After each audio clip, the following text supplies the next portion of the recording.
네, 관심 가져볼 만한 레포트 어떤 내용이 있는지 하나씩 보게 될 텐데요. 그에 앞서서 좀 황금주 리뷰부터 하겠습니다. 박수범 매니저님. 네네.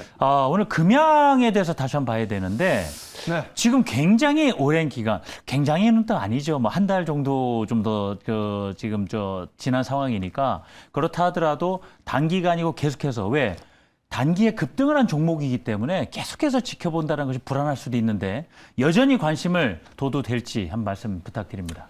네. 저는 금양에 대해서는 지금 이제 우리가 좀 조정 받을 때마다 좀 관심을 좀 가져야 되는 네. 종목이라고 좀 판단하고 있습니다. 뭐 그만큼 지금 기부 이 동사에서 하고 있는 사업, 발포제 사업도 너무나 좀 잘 되고 있는 상황이고, 네. 그래서 세계에서 1위를 좀 하고 있을 정도로 전 세계를 무대로 해서 지금 내수 시장보다는 해외 쪽 매출이 상당히 좀 많은 편이고요. 여기에다 지금 리튬 광산 개발이라든가 그리고 중국이라든가 여러 가지 뭐 칠레, 호주 쪽도 지금 이제 계속해서 리튬 확보를 위해서 많은 노력을 하고 있는 것으로 알고 있습니다. 그렇기 때문에 리튬 가격만 하더라도 작년에 그 키로당 9,000원대였어요. 9,000원대인데 지금 현재는 거의 11만 원까지 올라왔으니까 거의 10배 정도가 이상이 좀 올라왔다라고 좀 봐야 됩니다. 그렇기 때문에 저는 리튬 관련해서는 지금 계속해서 물론 니켈도 있고 여러 가지 좀 소재들이 있지만 그중에서 가장 중요한 건 리튬이라고 좀 보여주고 있고 그만큼 매장량이 굉장히 적습니다. 니켈 같은 경우는 대충 지금까지 발견된 걸 보면 대략적으로 한 1억 톤 정도 지금 현재 니켈 같은 게 발견되었는데 리튬 같은 경우에는 2,500만 톤밖에 발견이 되지 않았다는 거죠. 그런 관점에서 보더라도 희소성이 있고 그리고 가격은 요즘 워낙 또 2차 전지 배터리 합작사를 많이 만들고 있고 앞으로 올해도 마찬가지고 내년에도 마찬가지고 2차 전지 쪽 시장 자체가 연간 60%씩 큰 성장을 보여주는 부분들이 있어서 리튬 소비는 앞으로 늘어나면 늘어났지 줄어들지는 않기 때문에 그 희소성 때문에 가격은 또 올라갈 경우가 더 많지 내려가면서 조정받을 가능성은 거의 없기 때문에 관련된 산업들은 관련된 사업 포트폴리오를 가지고 있는 기업들은 좀 긍정적으로 바라보고 있다는 말씀드립니다. 네, 알겠습니다. 자, 이제 오늘 리포트 중에서 한 2개 리포트를 꼽아봐야 되는데 오늘 후보군에 오른 리포트부터 한번 리스트를 보죠. 5개 증권사에서 내놓은 리포트입니다. 지금 제목을 보니까 약간 어떤 기업인지 연상이 될 만한 제목들이 눈에 띕니다. FCBGA 견인하는 최대 실적 경신이 지속되고 네, 앞서서 나왔던 레이저 하니까 오늘도 언급이 됐었어요. 예, 레이저 티닙. 우수한 단독 효능이 입증됐다. 로카 모빌리티 하니까 어제 말씀드렸던 카카오페이가 생각이 나고요. 글로벌 협동 로봇, 이 로봇 기업이 되겠고 코리안 인베이전의 선봉이다. 좋습니다. 이 5개 리포트 중에서 오늘 박수범 매니저님이 한 리포트로 꼽은 리포트는요. 단독 효능과 바로 로카 모빌리티 인수 추진이다. 알겠습니다. 그럼 기업이 어떤 기업인지가 대략 감이 오는군요. 네, 코리아 서키트와 유한양행, 카카오페이, 두산 로보틱스, LG 에너지 솔루션인데 오늘 2 종목의 리포트를 한번 살펴보겠습니다. 자, 어떤 기업의 리포트부터 볼까요? 예, 카카오페이입니다. 네. 일단은 로카 모빌리티 인수 추진한다. 목표 주가 상향하는 리포트를 내놨는데 어제 공교롭게 네네. 카카오페이가 특징주로 나왔어요. 그런데 네네. 두 분 모두 이게 지금 인수가 결정된 것이 아니라 인수를 타진 중이다, 검토 중이다라는 것이어서 네네. 좀 불확실성이 있지 않는가. 그러니까 높은 점수를 주기는 어렵다라는 게 또 어제 의견이었는데 네네. 기사도 그렇고 일단 주가가 흐름이 좀 양호하게 나타났는데 앞으로 어떻게 연결이 될지는 봐야 되겠습니다만 우리 매니저님의 의견은 어떠신지 리포트와 함께 설명 들어보죠. 네. 저는 좀 긍정적으로 좀 바라보고 있는데요. 네.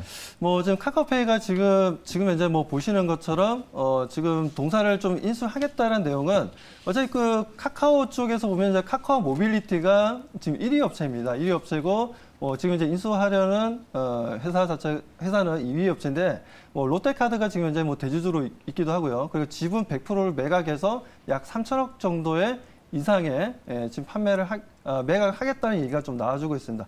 이 부분에 있어서 많은 기업들이 좀 많이 관심을 가지고 있어요. 그렇다 보니까 근데 카카오페이 같은 경우에는 아무래도 동사가 가지고 있는 그러니까 카카오 모빌리티가 가지지 못한 부분도 있고 카카오페이가 가지지 못한 부분들도 있습니다. 그런 부분들이 있다 보니까 아무래도 그 흐름들에 있어서 교통카드 시장도 보게 되면 지금 현재 티머니 다음으로 가장 큰 시장을 좀 가지고 있고요.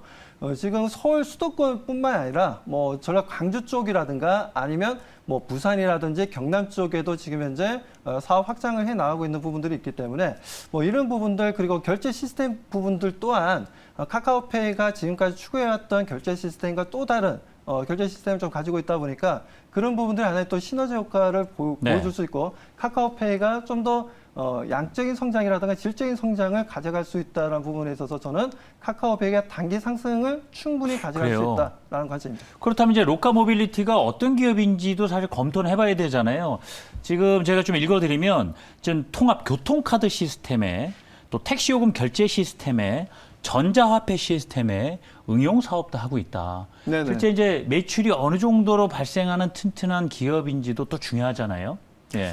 네, 지금 현재 저 로카 모빌리티 같은 경우는 지금 전체 매출량이 어느 정도 되는지는 제가 지금 빠르게 네. 보다 보니까 네. 정확한 수치를 갖다가 제가 좀 확인을 못하긴 했지만 그래도 이제 업계 2위고 지금 시장 점유율이 지금 40%나 되기 때문에 그래도 모카 모빌리티에 대해서 좀 긍정적으로 좀 바라볼 부분들이 있고 분명히 좀 시너지 효과는 크게 발생할 수 있다라고 좀 말씀드립니다. 그렇기 때문에 지금 뭐 카카오페이 로카 모빌리티에 대해서는 앞으로도 우리가 좀 관심을 가지면서 네. 대응해볼 만한 시너지 효과를 통해서 대응해볼 만한 내용들이 네. 있기 때문에 예. 좋다라고 말씀드리고 보시는 것 그렇죠. 교통카드 시장이 그러면은 얼마나 커질 거냐 이런 그 규모라든가 점유율을 보면은 대략 또 예상은 가능하지 않겠습니까? 네, 예. 맞습니다. 지금 뭐 선불교통카드 시장 규모 추이를 좀 보여주고 있는 부분들인데 네. 어떻게 보면 좀 2016년, 2017년에 비해서 좀 들쑥날쑥하면서 어떻게 보면 조금 줄어드는 분위기가 보여주고는 있습니다만 네. 뭐 그렇다고 해서 대중교통을 이용하는 데 있어서 우리가 또 이런 선불카드 카드 시장을 비롯해서 여러 가지 후불카드도 요즘 뭐 스마트폰으로 또 이용할 수 있는 부분들이 있다 보니까 그것 때문에 아무래도 선불교통카드 시장이 조금 줄어들고 있다라고 좀 보여지고 있고요. 지난해 같은 경우 그래도 선불 교통카드 시장에 4천억 정도 시장 규모는 차장으로 나타났고요. 예. 지금 이제 점유율 같은 경우는요? 네, 점유율 예. 같은 경우에도 로카 모빌리티를 비롯해서 IB 같은 경우에도 지금 이제 보게 되면 전체적으로 좀 상승하는 분위기를 보여주고 있고 이게 좀 중요하겠군요. 예, 점유율이. 보여주고 있고 지금 현재 약 40% 정도의 예. 시장 점유율을 좀 보여주고 있기 때문에 뭐 시장 점유율이 그렇게 뭐 낮은 상황은 아니고 팀원이랑 어떻게 보면 이제 두 회사가 양분하고 있다라고 보시면 되겠습니다. 그래서 카카오페이 같은 경우에는 아직 결정되지는 않았지만 가능성을 높게 보신다는 거예요. 네, 맞습니다. 예, 그래서 좀 긍정적으로 보셔서 꼽아주셨고, 자 다음 리포트로 넘어가 보죠. 네, 이제 유한 양행이 되겠는데 말이죠. 6개월 목표 주가까지도 제시가 됐네요. 78,000원. 지금 레이저팀이 우수한 단독 효능이 입증이 됐다라는 내용인데 좀 속속들이 한번 설명을 좀 해주시죠. 리포트에 어떤 내용이 들어 있습니까? 네, 지금 이제 뭐 유한양행 관련해서 임상 실험에서 좀 좋은 결과를 현재 좀 만들어주고 있다라는 얘기가 좀 나와주고 있습니다. 이 부분들은 분명 동사에 좀 긍정적인 효과를 좀 보여줄 수 있다라는 부분들이고. 분명 동사가 그동안 어떻게 보면 유한양행이 정말 좀 아쉬웠던 부분들이 뭐냐면 개발이라는 연구개발 R&D 쪽으로 투자를 정말 많이 하는 회사 중에 하나입니다. 뭐 그 정도 또 경영 또한 상당히 좀 투명하게 하는 부분들이고 재무 상태도 좋고 시장 점유율도 상당히 좀 높은데 아쉬운 부분들은 신약 부분에서 굉장히 아쉬웠다는 거죠. 뭐 그런 부분들 때문에 지금 현재 보면 거의 몇 년 동안 유한양행이 보면 크게 어떻게 보면 주가가 크게 상승한다든 그러지 못했어요. 그냥 제약바이오 쪽에 뭐 다른 회사들이 상승하더라도 유한양행은 좀 상승 흐름을 좀 가져가지 못하는 아주 무거운 종목 중에 하나였다라는 겁니다. 하지만 이런 좀 신약 얘기가 좀 나오다 보니까 오늘 또 가볍게 급등 패턴을 보여줬다는 부분들이 있어서 저는 유한양행에 대해서도 상당히 좀 이제는 좀 색안경을 벗고 네. 좀 봐야 되지 않나라는 관점입니다. 네, 3상 결과가 참 좋게 나왔다는 얘기는 있는데, 자 무진행 생존 기간, 더 이상 병이 진행되지 않고 생존 기간이 계속 늘어갈수록 좋은 것 아니겠습니까? 네, 맞습니다. 3상 결과에 대해서 또 설명해 주시죠. 예. 네, 지금 보시는 것처럼 지금 1차 치료제 3상 결과가 네. 비교돼서 좀 내용이 좀 나와주고 있는데, 지금 보시는 것처럼 지금 현재 숫자가 계속해서 좀 늘어나고 있는 부분들입니다. 네. 그 정도로 지금 효과가 지금 현재 발휘가 되고 있다라고 좀 말씀드리고 싶고, 뭐 동사뿐만 아니라 지금 현재 많은 지금 아스트라제네카를 비롯한 여러 회사들이 레이저 티닙, 뭐 타그리소, 지금 현재 이런 내용들이 지금 현재 좋지만 레이저 티닙 같은 경우 타그리소보다는 좀 더 시장에서 긍정적으로 좀 바라보는 것 같습니다. 인상 실험이 그만큼 좋았다라고 말씀드리고 싶습니다. 네. 알겠습니다. 자, 그 삼상 결과까지 했고 이제 분기별로 이제 매출이라든가 그렇다면은 기업도 이제 어느 정도 수익이 보장이 돼야만 안정적으로 또 끌고 갈 수 있을 텐데 말이죠. 네. 자, 여기서 지금 화면상으로는 좀 자세하게 좀 안 보이긴 합니다만, 지금 분기별 매출 보더라도, 계속해서 상승하는 분위기를 만들어주고 있고요. 아쉬운 거는 영업이익률이 조금 낮아지고 있다는 게 좀 아쉬운 부분들인데, 네. 아무튼 영업이익률이 좀 낮아지는 부분들 때문에 주가가 정말 움직이지 못했습니다. 예. 움직이지 못했던 부분인데, 이런 신약 개발을 통해서 다시 한 번 더 좀 퍼포먼스를 보여줄 시점이 되지 않았나라고 좀 판단하고 있고요. 보시는 것처럼 매출에 못지않게 연구비로 지금 현재 연구비로 쓰고 있는 부분들이 대략적으로 한 10%에서 왔다 갔다 하고 있습니다. 그 정도로 연구비에 많은 투자를 하고 있다는 부분들, 그리고 이 부분뿐만 아니라 지금 현재 유한양에서 하고 있는 지금 현재 신약 개발 IP가 상당히 좀 많이 있습니다. 그리고 다른 기업들과 이제 협업을 통해서 신약 개발하는 부분들도 많기 때문에 앞으로 좀 유한양이 같은 경우에는 이제부터 포텐셜이 좀 터지지 않겠냐. 라는 관점으로 좀 바라볼 수 있다고 말씀드립니다. 그럼 지금까지 카카오페이와 유한양행 말씀 들었을 때 굉장히 좀 좋게 보고 계시는데 두 종목 중에 황금줄을 꼽아주신다면 어떤 종목을 꼽아주셨을지가 더더욱 궁금해지는데 카카오페이를 선택하셨어요. 네, 맞습니다. 끝으로 투자 포인트 그러면 간략하게 들어보죠. 네, 카카오페이를 제가 좀 가지고 나온 이유는 다름이 아니라 지금 현재 모카 모빌리티를 인수함으로 인해서 카카오 그룹에 오히려 좀 긍정적인 역할을 좀 줄 수가 있고 네. 그 시너지 효과는 분명히 나타난다라는 관점에 있어서 단기적으로 봤을 때는 이 이슈에 따른 주가의 단기 급등 패턴이 좀 더 강할 것이다. 유한양행보다는 유한양행 같은 경우에는 지금 이제 임상 실험이 좀 끝나고 네. 어느 정도 좀 식약처라든가 미국 FDA 승인을 받아야 되는 또 결과를 또 기다려야 되는 부분들이 있다 보니까 좀 시간이 조금 필요하다라고 판단을 해서 저는 유한양행도 좋지만 지금 당장 바로 앞에 봤을 때는 카카오페이가 좀 더 상승 탄력이 더 좋을 것이다라는 판단하에 좀 카카오페이를 좀 더 볼 필요가 있다는 말씀드립니다. 그래요. 다 뜯어본 매력적인 기업이지만 또 시장에서 얼마나 주목을 받고 할 것이냐도 판단을 해야 되기 때문에 좋습니다.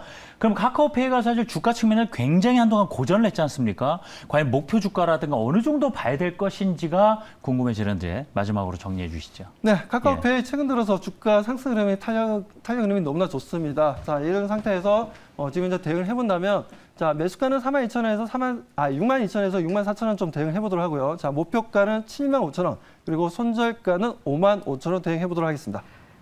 네, 오늘의 황금주는 바로 카카오페이였습니다. 네. 가격 전략 꼼꼼하게 체크해 보시면 좋을 것 같고요. 자, 매니저님, 우리 시청자분들이 가깝게 만나보고 싶다 하시는 분들 어디로 찾아가면 좋을까요? 네, 지금 현재 제가 네이버 밴드를 좀 운영하고 있습니다.